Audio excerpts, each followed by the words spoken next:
A fire is burning in a cave and someone leans over it, deliberately breathes in the smoke, and holds it in their chest. That's not an accident.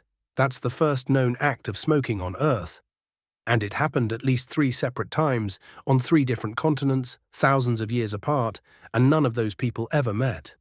By the end of this video, you'll know the actual archaeological record, the oldest confirmed human tobacco contact on Earth, the oldest confirmed act of intentional smoking, and the oldest confirmed use of a plant purely to get high. 3 different discoveries, 3 different continents, 3 different reasons. And the real story breaks the assumption almost everyone carries into this video, that smoking was invented once, by one culture, to feel good. It wasn't. It was invented independently, more than once, and almost never for pleasure. Here's the question this video actually answers. Who invented smoking, and when? Most people assume some single ancient culture figured it out, and it spread from there. The real record is stranger. It's scattered, it's independent, and the earliest evidence isn't even proof of smoking at all. By the end of this video, you'll be able to name the actual oldest evidence for tobacco use, the oldest evidence for deliberate tobacco smoking, and the oldest evidence for smoking any plant purely to get high, with the real dates, the real locations, and the real researchers behind each discovery. In the Great Salt Lake Desert in Utah, archaeologists dug up 4 charred wild tobacco seeds sitting inside an ancient fire pit. Radiocarbon dating put them at 12,300 years old, Ice Age hunter-gatherers, right at the tail end of the Pleistocene.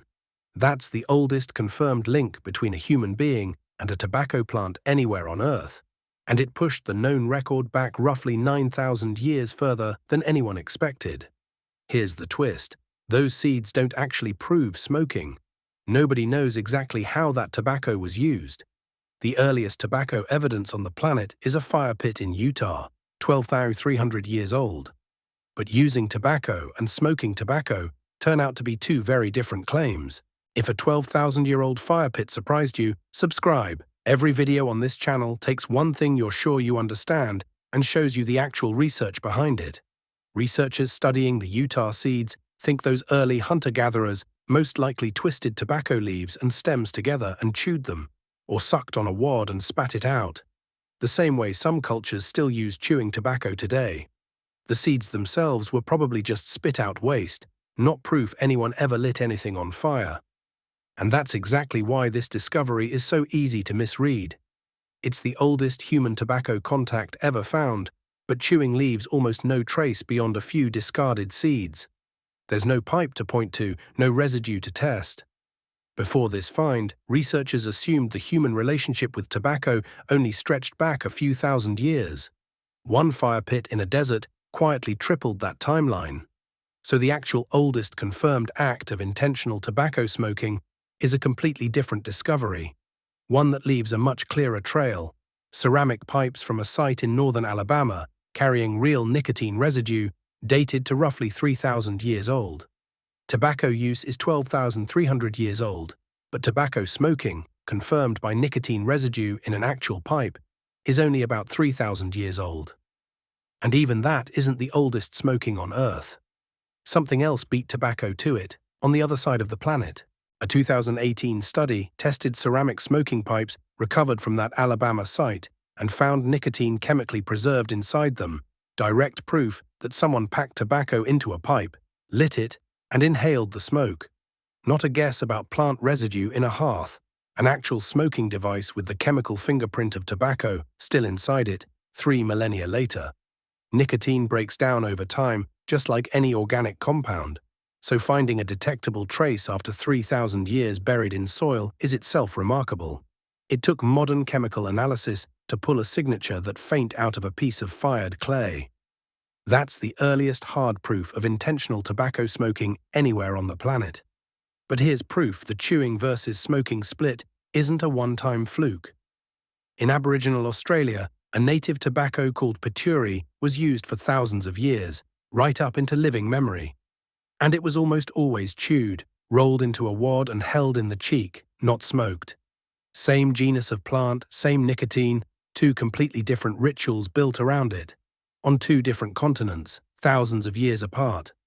But tobacco is only one plant. And it turns out humans on a completely different continent were smoking something else entirely, for a completely different reason, around the same general era. Real nicotine residue in a real pipe makes Alabama the earliest confirmed tobacco smoking site on Earth, and Australia proves that even the same plant didn't guarantee the same ritual. But the oldest confirmed use of any plant purely to get high wasn't tobacco at all. Here's where the story stops being about tobacco entirely. Roughly 2,500 years ago, on a mountain plateau in what's now Western China, people were deliberately smoking a completely different plant to alter their minds. And the physical evidence for it is even stranger than a pipe. At the Jirzankal cemetery, high in the Pamir Plateau, archaeologists found wooden bowls that had clearly been used as braziers, containers for burning something over hot stones. When researchers analyzed the residue inside, they found cannabinol, the chemical left behind when THC breaks down. This wasn't ordinary cannabis. People had been growing cannabis for thousands of years already, but almost always for fiber and seed oil, using plants with barely any THC in them at all. The Jirzankal residue showed unusually high THC content, meaning someone had deliberately sought out, or deliberately bred, stronger plants specifically to get high. Researchers tested 10 of these wooden bowls from burials at the site, and the pattern held across them. This wasn't one unusual grave, it was a consistent practice. And this wasn't recreational.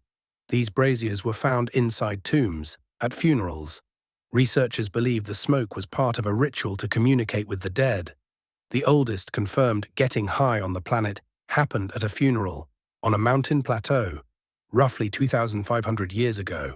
And that pattern, smoke as a way to reach something beyond the living, shows up again, thousands of miles away, in a civilization most people already know. By around 470 CE, the Maya civilization had turned tobacco smoking into a fully developed religious practice. Priests didn't just smoke for themselves, they burned tobacco as incense on altars and exhaled the smoke as an offering, believing it carried messages directly to their gods. Tobacco, to them, wasn't a recreational plant at all. It was treated as sacred, powerful enough to move between the human world and the divine one. And its smoke was the vehicle that made that crossing possible. Look at the actual pattern across every single discovery in this video. Utah, 12,300 years ago, tobacco chewed or sucked, purpose unknown. Alabama, 3,000 years ago, tobacco smoked in a pipe. Jirzankal, 2,500 years ago, cannabis smoked at a funeral to reach the dead. The Maya, 1,500 years ago, tobacco smoke exhaled to reach the gods. Three completely separate cultures, thousands of miles and thousands of years apart, all arrived at the same idea. That smoke could carry something from this world into another one. Nobody taught them that. They found it independently, over and over, on different continents. Every early smoking culture we have hard evidence for used it as a bridge to something unseen, not as a way to relax. Which means the real answer to who invented smoking was never a single person, or even a single reason. So the next time someone tells you humans invented smoking to relax, you'll actually know better. 3 continents, 3 separate plants, 3 separate reasons, and every single one of them was about reaching something beyond the person holding the fire. If that changed how you think about something you were sure you understood, subscribe. That's what this whole channel is built on. Subscribe and tell me in the comments, which of these 3 discoveries surprised you the most? Utah, Alabama, or the Pamir Plateau? If ancient rituals and the hidden reasons behind human behavior get you, you'll want to watch Why You Feel Watched, even when you're completely alone. I'll put it right here. Next time, an experiment where a photograph of 2 eyes on a coffee honesty box tripled how much money strangers paid, and what it reveals about a watcher you carry with you every single day.